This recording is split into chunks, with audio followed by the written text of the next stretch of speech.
Hi friends, இன்றைக்கி friends and family ரெசிப்பியில் ஒரு டேஸ்டியான ஒரு மீன் குழம்பு எப்படி பண்ணலான்னு பார்க்க போகிறோம். இன்றைக்கி அதுக்கு நான் கொடுவா மீன், இங்கே சீ பாஸ்ன்னு சொல்லுவாங்க, ஒயிட்டு ரெட் சீ பாஸ் இருக்குது. இதில் நான் இன்றைக்கி ஒயிட்டு எடுத்திருக்கேன். அது பார்த்திங்கன்னா இப்போ நல்லா கழுவிட்டு கொஞ்சம் உப்பு மஞ்சத்தூள் போட்டு ஒரு 1/2 hour ஊற வச்சுருக்கேன். நல்லா சூப்பராக இருக்கா, எப்படி பண்ணலான்னு சொல்லிட்டு இப்போ பார்க்கலாம். இதுக்கு பார்த்திங்கன்னா அரைக்கிறதுக்கு நான் என்னென்ன பொருள் எடுத்திருக்கேன்னா, ஒரு தேங்காய் உங்களுக்கு இந்த அளவு ஒரு 1/4 கப்புன்னு எடுத்துக்கலாம். ஒரு 2 ஸ்பூன் சோம்பு, அப்புறம் ஒரு 3 டீஸ்பூன் மிளகாத்தூள், 5 டீஸ்பூன் மல்லித்தூள். இது நான் எடுத்து வச்சுருக்கேன். இப்போ நம்ம என்ன பண்ணணுன்னு கேட்டோன்னா, ஃபஸ்ட்டு தேங்காவை லைட்டாக ஒரு ஊட்டிட்டு அதுக்கப்புறம் அது கூட சோம்பு இருக்கிற பவுடர் 2ஐயும் போட்டு கொஞ்சம் தண்ணி ஊற்றி நல்லா நைஸாக அரைச்சி நம்ம எடுத்து வச்சுக்கிறோம்.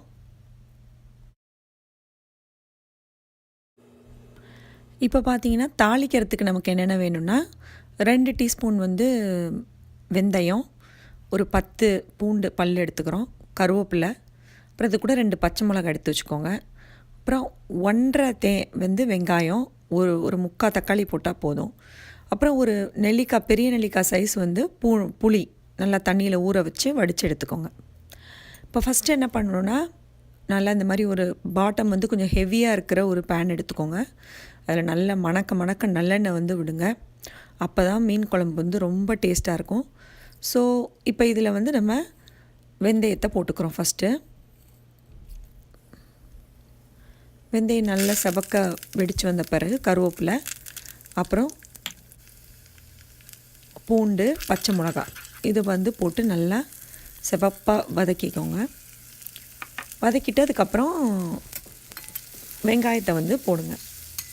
1.5 வெங்காயம் சொன்னேன் இல்லைங்களா, நல்லா வெங்காயத்தை போட்டு நல்லா வதக்க வேண்டியதான். இப்போ பார்த்தீங்கன்னா உங்களுக்கு வெங்காயம் நல்லா வதங்கிருச்சு பாருங்கள், சாஃப்டாக கொஞ்சம் நல்லா ரெட்டிஷ் ஆகிடுச்சிங்களா. நம்ம இப்போ என்ன பண்ணுறோம் அப்படின்னு கேட்டிங்கன்னா, இது கூட நம்ம நறுக்கி வச்சுருந்தா தக்காளியை நம்ம ஆட் பண்ணுறோம். ஆட் பண்ணிவிட்டு அதையும் நல்லா சாஃப்ட் ஆகிற வரை வதக்கணும்.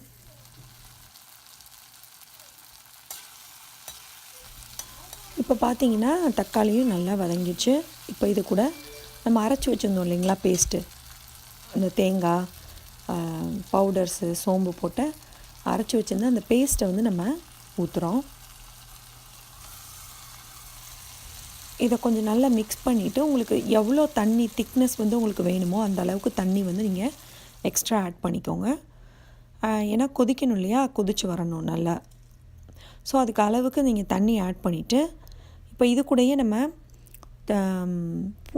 புளி இருக்கு இல்லைங்களா, அந்த புளி தண்ணி அதையும் நம்ம இது கூடயே ஆட் பண்ணிக்கிறோம்.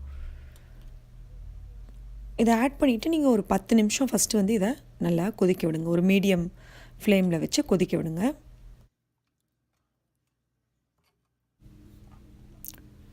இப்போ பார்த்தீங்கன்னா நமக்கு ஒரு 10 மினிட்ஸு நம்ம கிரேவியை கொஞ்சம் கொதிக்க வச்சாச்சு. அதுக்கப்புறம் இப்போ என்ன பண்ணுறோன்னா, நம்ம மீன் இருக்கு இல்லைங்களா, பீசஸ் 1 by 1 நம்ம உள்ளே போட்டுடலாம். உள்ளே போடும்போது நம்ம கொஞ்சம் சிம்மில் வச்சுக்கணும். மீனை போடும்போது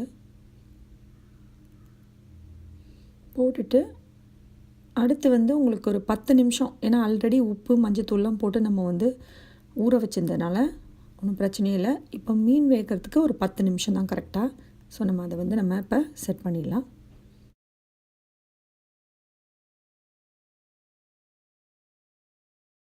இப்போ 10 நிமிஷம் ஆயிடுச்சு.